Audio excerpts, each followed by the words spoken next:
Gorr, the last of his kind, struggles to survive in a desolate desert with his daughter. He prays to his god Rapu for assistance, but his daughter tragically dies of starvation. Just as he hears a distant voice calling out to him, Gorr stumbles upon an oasis where he encounters Rapu, who has just slain the latest wielder of the ancient weapon, all black the Necrosword. Rapu mocks Gorr's helplessness and denies him aid. Feeling betrayed, Gorr seizes the Necrosword, beheads Rapu, and vows to annihilate all gods.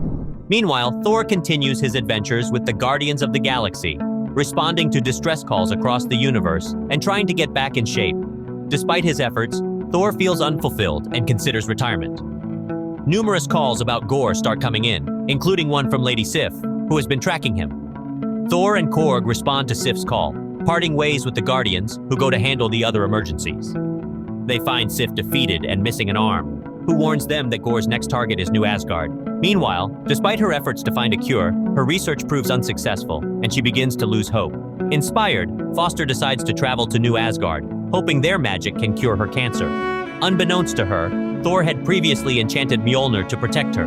Drawn to her presence, Mjolnir reassembles and imbues her with the powers of the mighty Thor. That night, Gorr unleashes shadow monsters on New Asgard using the Necrosword. Thor, Korg, and Sif arrive to confront the threat, joined by King Valkyrie and Foster, much to Thor's surprise. Although they manage to fend off the monsters, Gorr escapes with Asgard's children, including Heimdall's son, Axel. Thor communicates with Axel and discovers that the children are being held in the Shadow Realm.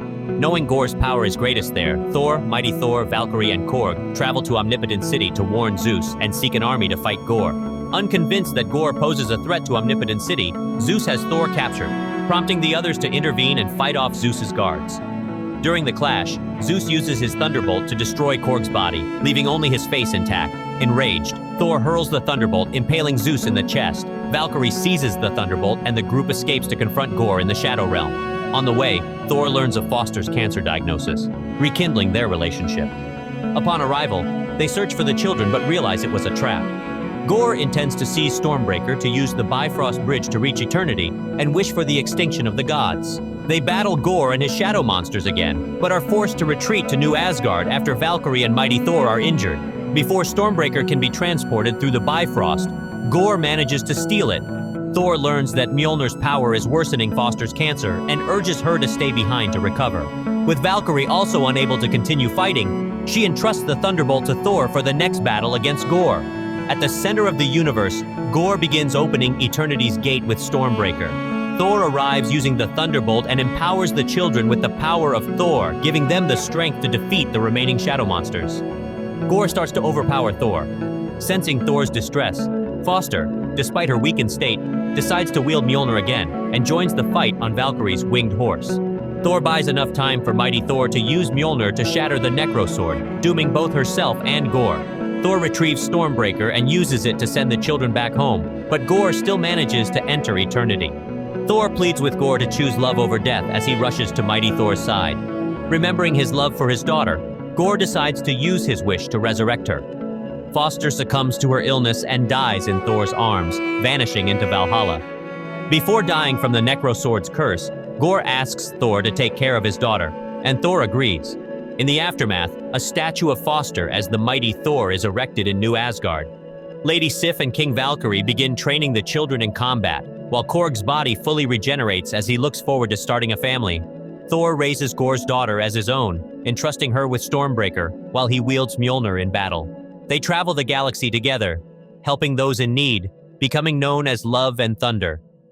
In the mid-credits scene, Zeus, still recovering from his injuries in Omnipotent City, sends his son Hercules to kill Thor.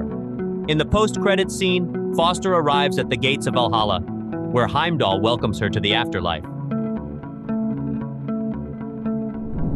Thor: Love and Thunder triumphantly brings the Marvel Cinematic Universe back with an emotional, thrilling, and hilariously entertaining solo story. Departing from recent multiverse themes, this film hones in on Thor's past solo escapades, reuniting him with ex-girlfriend Jane Foster, who now wields Mjolnir as the mighty Thor. Feeling lost after Endgame, Thor returns to New Asgard, teaming up with Queen Valkyrie to take on Gorr the God Butcher, a villain kidnapping children. To Thor's shock, Jane now has his powers, though he suspects she's hiding something. Directed by Taika Waititi, the movie combines rapid-fire comedy with deep explorations of love and loss, creating a standout post-Endgame Marvel film. Chris Hemsworth delivers his most nuanced performance yet, blending action, humor, and emotion, transforming Thor into a hero who is wise, goofy, tender, and powerful. Natalie Portman's return as Dr. Jane Foster, now the mighty Thor, truly stands out in Thor: Love and Thunder. Her portrayal is both triumphant and emotionally charged, excelling in her new action-packed role. Christian Bale makes an impressive debut in the MCU as Gorr the God Butcher, delivering a compelling villain with relatable motives and a sympathetic background. Bale skillfully captures Gorr's descent into madness, though some may wish for more screen time for the character. Russell Crowe brings a comedic touch as Zeus, enhancing Gorr's vendetta against the gods and sparking excitement for future Olympian characters in the MCU. However,